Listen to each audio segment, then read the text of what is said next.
Hey guys, this is Ryan Sickler. I am very excited to announce that I'll be part of the Netflix is a Joke Festival. I have my own show Sunday, May 12th at the Bourbon Room. Tickets are available right now at ryansickler.com. Go get them. Sunday, May 12th, Netflix is a Joke. All tickets at ryansickler.com. Let's sell this bad boy out. Miami, Florida. I'm bringing the Live and Alive tour your way. I'll be at the Miami Improv Friday, June 7th and Saturday, June 8th. Get your tickets now at ryansickler.com.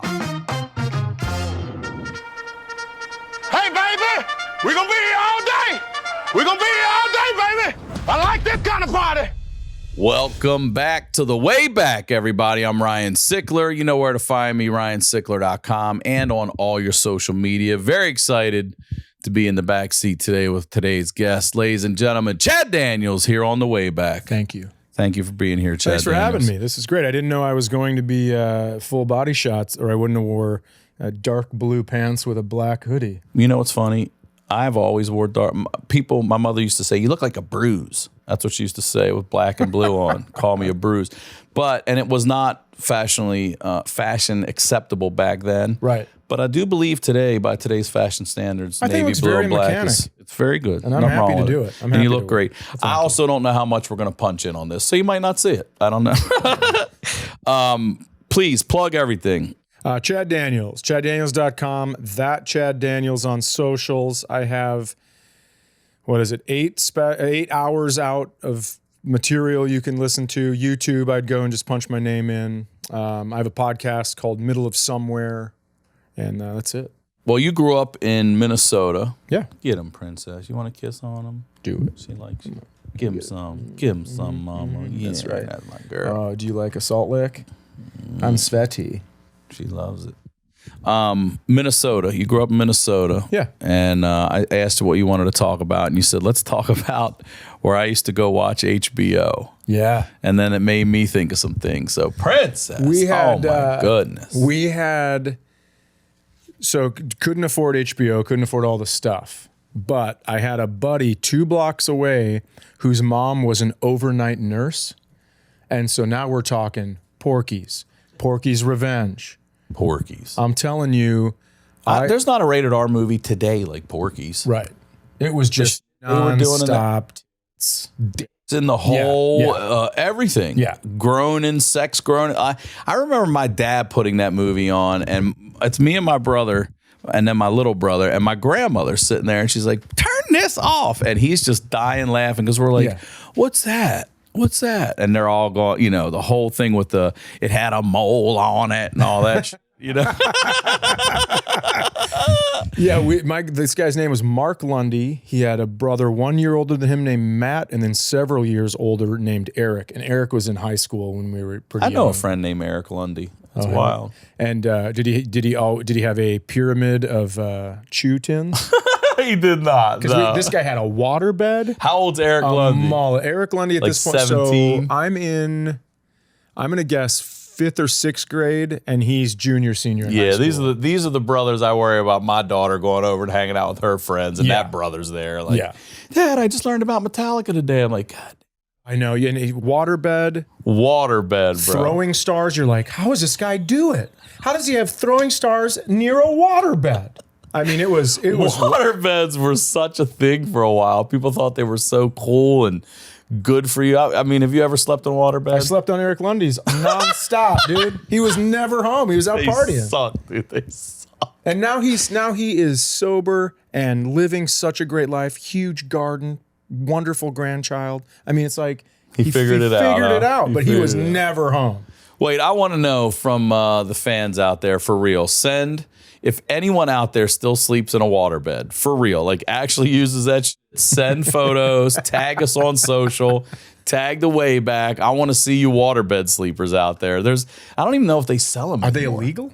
I know you couldn't have them in like apartments and shit in case they busted and flooded and shit like that. So you go over there and watch HBO and shit like that. I mean, we would do everything over there because although when Carol got home, the mom, it was everyone minded their P's and Q's. But when she wasn't home overnight, That's when we watched all the stuff. I would watch. Now, does she know you're spending the night there? Do you have permission to spend the night there when she's gone? I think some of the times. Yeah. Other times I would just flop over there. It was great. I mean, it's where I felt my first boob.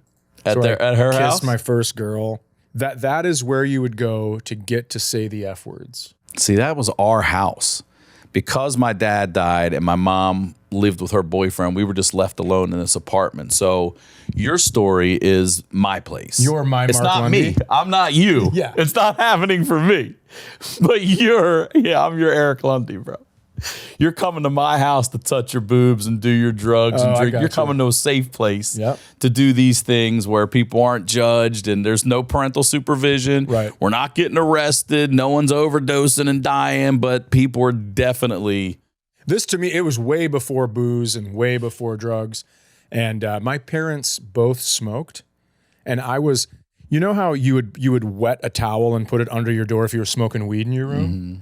I would do it to not let the smoke in. Wow, they smoked that much. I was that guy in the house. Yeah. I wouldn't blame you at all. And so when they were like, "Hey, we're gonna try cigarettes," I'm like, "I'm not fucking trying cigarettes." I eat them every day. Yeah, I mean, you know, when I go to school and smell horrible, and no one wants to sit next to me on the bus.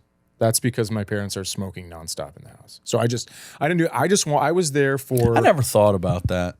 Oh, I've never thought about a kid smelling because the parents are smoking in the house. You know what I mean? I've never even considered that. Thank God, I've never met a kid or bullied a kid that did like you fucking ashtray.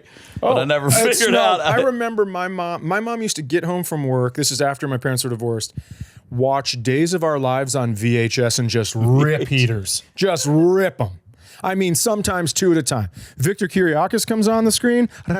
She's just ripping them. And so then she'd go, "Well, are you going to do your laundry?" I go, "Why the fuck would I do laundry when I bring it up to fold it in this mess?" Yeah. It's just crazy. So we used to have one of my grandmoms live with us for a little while, elementary school, before shit hit the fan. And she smoked. Her diet was like cigarettes, diet soda, and peanuts, like Planters peanuts. That was fucking it. I never saw the lady eat anything. Every now and then, like a frozen manicotti or some shit. Well, you can't have carbs when you're from that generation because you, as a woman, you got hit if you gained weight. Your husband would come home and just... I never thought of that. What is that, a pound? I didn't even think of that either. Yeah, man. You can't... I mean, all those ladies from that generation, cigarettes, nuts, and then some kind, like tab or something. Yeah. A diet. Yeah. A diet drink, no doubt. But she would smoke right in the fucking house, just nonstop in the house, you know, and never thought. And then we get in a wagon like this, and it would fill would rain. Right. She'd be smoking in the car. We're just sucking that shit in. You're sucking it in. I am old enough to remember being on planes where you could smoke. And even after, they still, before they flipped them, they still had the ashtray was still there, so you knew you could smoke on them back then, you know. You made me think about, like, we used to have, it was called Spice TV. That came later. So first it was, we had a box, and then you had to buy some sort of code or descrambler to get adult channel. So everybody would watch, you know, just literally for a nipple. And then Spice came on, and it was they say softcore porn. It was porn, but without penetration and finishing. Okay. So you could see tits bouncing, you could see the dudes, you know, you're just not seeing actual penetration up close or ejaculation, or I don't even think squirting was around back then. But it was around. Not on the Spice Channel, bro. That came when the .com boom hit. That's when I was like, wait, what? But we used to sneak out at night. And we all had the cable box. It was called Scientific Atlanta. It was a little black box, and everyone had the same fucking remote. Everyone. Oh, yeah. You know what I'm talking about? A black box, but we didn't have all the channels that went with it. You just had to have this. No, you had to have that for regular cable. You had to go find a descrambler code or something to put in that same box. It was that's it. Yeah, 100%. I remember that one. And it came with a remote that everyone had. You know, we're in the suburbs, they came through, and every house that had cable had the same setup. So one night, our controller bust, and I just sit there and I take it apart and I dick with it and I put it back together. I solder it a little bit and it works. I'm like, oh, holy shit. And I go to my friend's house, and he's complaining that his brother broke the fucking controller. And I'm like, let me see it. I just fixed mine. So I fix his, and they're like, holy shit. I'm like, wait, man, mine works on yours works on mine. So one night we get the idea. I'm like, let's go out and just fucking, instead of like doorbell ditch, let's just go to people's windows and fucking pop the channels and just fucking turn the TV on and off. He's like, oh, hell yeah. We're like 8th grade, 9th grade. We go out at night and we are fucking in this one, my favorite guy in the fucking window, we're hitting him. He is throwing his goddamn remote. He's going nuts about the TV and it's working like a charm. We're changing. He's like, what the fuck? And I was like, oh my God, that shit really worked. If you were on Spice Channel and you were just about to finish, go absolutely insane. That's 100% the remote right there. And on top of it, I developed a little bit of OCD because I would rub my fingers up and down they're little rubber pads. Yep. And I would rub my fingers up and down them and go 4, 9, 13, 17. So I knew how many fucking buttons were on there at all times. We had this one, it was called Super TV. I talked about this one before. This was very early. And Super TV was a box about as big as a VCR.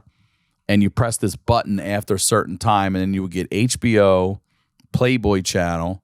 But back then, Playboy Channel was it was tic-tac. It was naked tic-tac-toe. You might see boobs. Like wasn't anything like it is. I remember we had Spice Channel, but it was white noise fuzz. Right. And then it would come in for just a second. In the rainbow colors. Did you have that? Yeah, that's how it first started. But then we got the hacked boxes. Okay. And we would get the Spice Channel. I remember I think this was more like it, that brown one over with there. The fake wood, right? Yeah, with the fake wood. Where'd it go? That thing. Yep. Over here. Yep. Yeah, this one. That's it. Something like that. When I was over at the Lundys, and we were watching one of the Friday the 13th movies on HBO, and his middle brother, so this is Mark that I'm hanging out with, he's my age. Matt was a year older than him. He came in and scared the shit out of us. What did he do? He just came in, knife, like a mask on, like a stocking cap mask, and then we're terrified. Then he went to bed, and we went and took some Copenhagen out of Eric's room, put it in his ears and his nose. We made pancake mix, spread it all over his skin. Yeah. While he's sleeping. Yeah, and then we were like, he woke up the next day, and we were upstairs. We heard him kind of yell a little bit, and we were upstairs, and we're like, I just can't believe it's happening.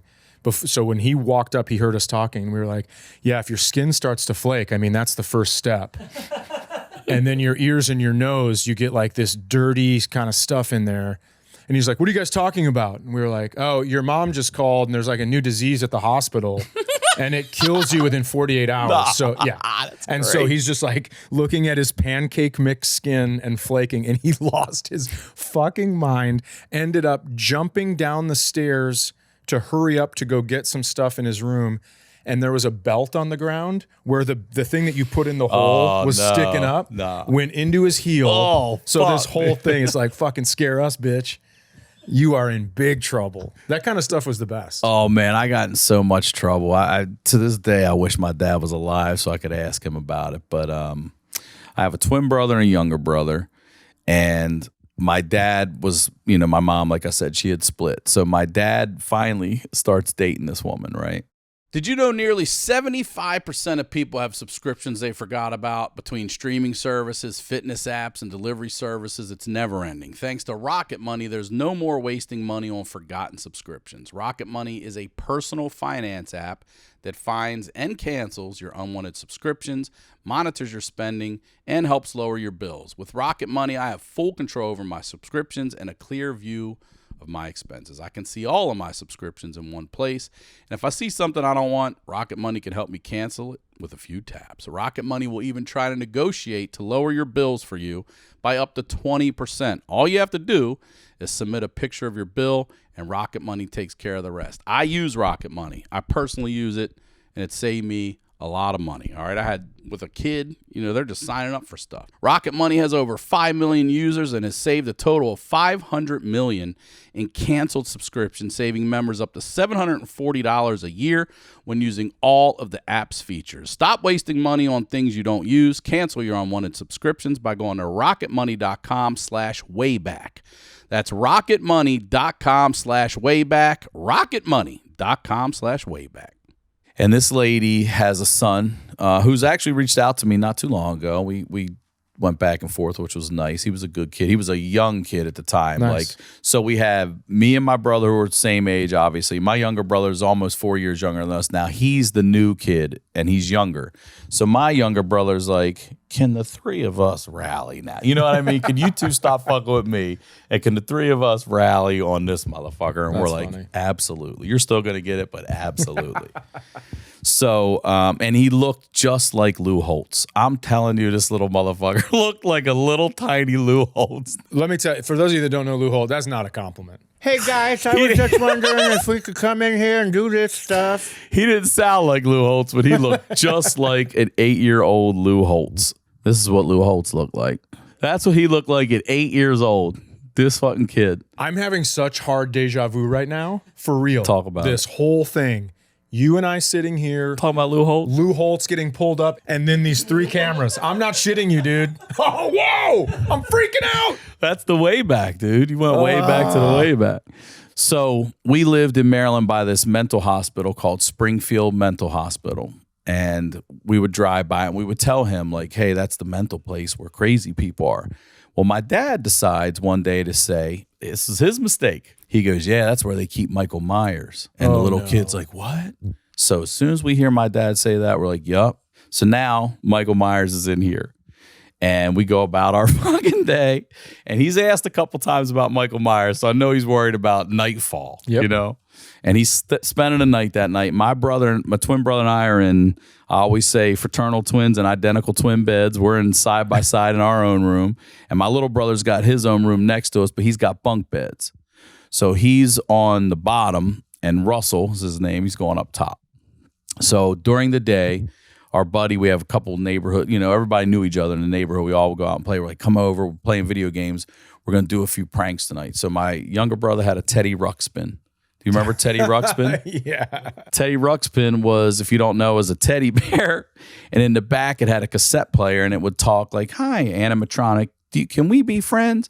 But we would put like Iron Man and Ozzy Osbourne and shit like that. Yeah, this is Teddy Ruxpin in the back of it. So we decide while we're playing Nintendo that we just take a recorder with a mic like this plugged in, and all of us are just taking turns, and we're just going, Russell, Russell, it's Michael Myers. And we're just passing around going, oh, everybody's making noise. We fill up 2 sides of this fucking cassette while we're playing Nintendo. And then we take that cassette player. It's like a single cassette player. Is this Springfield here? So it's big. It's not one building. It's a sprawling like campus. Oh, yeah. It's massive. And it's like that. The Kirkbride stuff. Literally that. And we put that tape cassette player under the bottom bunk. And my brother Todd's going to get out and control that. Play, stop. Teddy Ruxpin's gone now. He did his job. We have this old witch mask, and I put this witch mask on. And my dad has not, I remember hearing him argue with my mom when they were splitting up because my mom was cheating on him. And I remember hearing him say, you haven't had sex with me in 6 months. And now he's got a girlfriend. And they go in their bedroom, and we're in high school. We know what the fuck's going on in there. Exactly. So I know that this guy's finally getting some ass, and I don't give a shit. So he's in the bedroom. It's quiet. Everybody's playing Nintendo. It's dark. It's probably 8:30 Saturday night. And I sneak out of the house with the witch mask on, and we also have this like Frankenstein glove. So I just start running back and forth in the front yard, just in the light of the street light, just back and forth. And then the plan is I tell Todd to just peek out and be like, I heard something, peek out and go, what is that out there? And you just see this figure running back and forth, right? So I'm out there running back and forth in the night. And I see the bottom blinds come open. So I'm like, all right, there's my brother Todd. Then up top, I see these come open. I'm like, oh, there's Russell. Okay. So he sees me and I can see him. He's like, what's that? What's that? Todd's like, I don't know what that is. And then I come closer and I'm just running back and forth. And he's like, I don't know what that is. And I go up under the window. And then I wait for him to put his face up to look out. And Todd goes, I think it's Michael Myers. And now he is shitting himself. This is what I'm finding out later. Of course he's shitting himself. I'm underneath the window. He's looking out for the top bunk out of the blinds. And I just took that fucking monster hand and I just slapped it up against the window. This kid screamed so fucking loud and so hard. I was like, oh no. He's like, hey, screaming, Mom! Screaming for his mother. I'm trying to sprint back in the house through our deck, like come back in like I was never gone. You know what I mean? Like, of course. I come in, I'm taking the clothes off. I trip, I fall. My fucking father comes out and straight up, nothing but tidy whities, bro. Nothing but, I mean, it is obvious what I just disrupted. And he's like, what the fuck's going on? And I can't even answer. I'm on the phone. He's yelling at my friends like, Jeff, go home. Chris, go home. He's like, what the fuck's the matter with you guys? And I'm like, and he's like, what's going on? That kid's in there crying. He's screaming for his mother. She's pissed. He's all this is in tidy whities, just white brief. And just half log still. Just like I was having sex boner. It's like what's going on here? And I can't. I got the monster hand on. There's nothing. I go. You said the Michael Myers thing, and man, I just thought it'd be really funny to get him. I didn't know he was gonna scream and cry and ruin your night like that. Oh, and that's when I lose the car. Like my dad's like, "Fucking car goes to your," because I have a twin. Car goes to your brother for 2 weeks. I'm like, fuck. Oh, that's wild. Yeah, but that was a good one. Scaring people. We used to love to scare. So my dad had this Honda Civic. Now, I had a 1990 Honda Civic with original rims, but this wasn't the car. And my younger brother, we're literally 16 at the time. We have no parents. My dad's dead. Mom is gone. And we're just driving my little brother, he's probably 12 at this point. 13. He's 13. And we go pick up a friend named Anthony Biasella. And we're just going to cruise. We have no plans, nowhere to go. Just ride around. Yep. And my little brother's like, can I go? And I'm like, you want to go? And he goes, yeah. I go, here's what we could do. Let's clear the hatch out and you lay back there. We'll cover you up. And then I already had our friend Jeff going, so he's sitting shotgun. When Anthony gets in, he's going to sit behind me or Jeff. And just let's cruise for a while. And whenever you feel like it, whenever you think it's the right time, I want you to pop up out of that back and throw your arm around his neck from behind and hold on for dear fucking life. Because whoever in their mind would think I'm getting in this car and somebody's attacking me from inside from behind. So we pick Anthony up. And Anthony was like a jumpy kid. That was the thing about him. He was the guy you could, get. And we're driving for a good. I'm at the point I'm wondering, like, did he fall asleep back there? Like, and I scared the shit out of me. He came up out of nowhere and grabbed him by the neck. Anthony's screaming for his life. He's grabbed my brother's arm, but the thing he's doing, he's kicking the shit out of my seat. I'm swerving. I'm like, oh my God, this is terrible. He was like, who is it? Someone's killing me. He's screaming. I'm like, Jesus fucking Christ, dude. We used to scare my little brother so much. I'd be out cutting the grass and he'd be walking around the corner of the house and I'd just go, like that and scare him. My dad would always say, you're going to give him brain damage. That's what my dad would say. You're going to stop scaring him. You're going to give him brain damage. It's the greatest getting a reaction out of people. Mm-hmm. We used to take the film from a cassette tape and we would go across the street and we would go from tree to tree. And so you don't see it until it hits your windshield. And we'd gotten in trouble 2 other times for doing this. And I go to my friend Corey. You're stretching it like across? Yeah, all the way across. So, so you don't see it until you're in it. Mm-hmm. And people would hit their brakes and get out. What the hell is this? We got in trouble 2 times. And my dad was like, if you ever do this again, you're in so much trouble. And I was like, we got to do it one more time. It's so funny. We end up, this guy's driving pretty fast, ends up hitting his brakes and kind of going crazy, and hits the street sign with his car. And we're like, we're fucking dead. Oh, no. We're dead.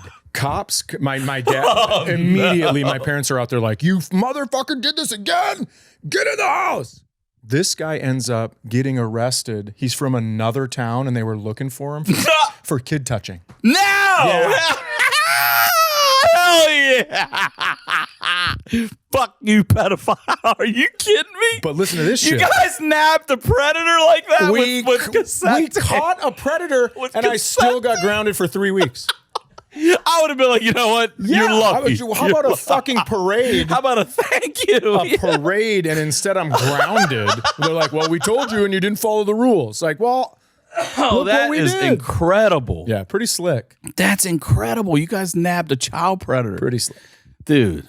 So where we grew up in the neighborhood, it was just house after house, and everyone had a aluminum mailbox and then like a plastic one for the paper. Okay, yep. Would be right next to it, you know.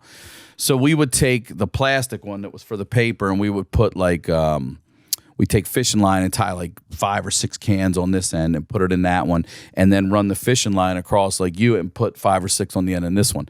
And then when cars would drive through, it would wrap around behind them, and then they'd start hearing these cans, and they think it was their muffler, and they get out, and we would just be pointing and laughing at them like, fucking kids. Like that's what we would do for the pastime. Like you thought that was your muffler, bro.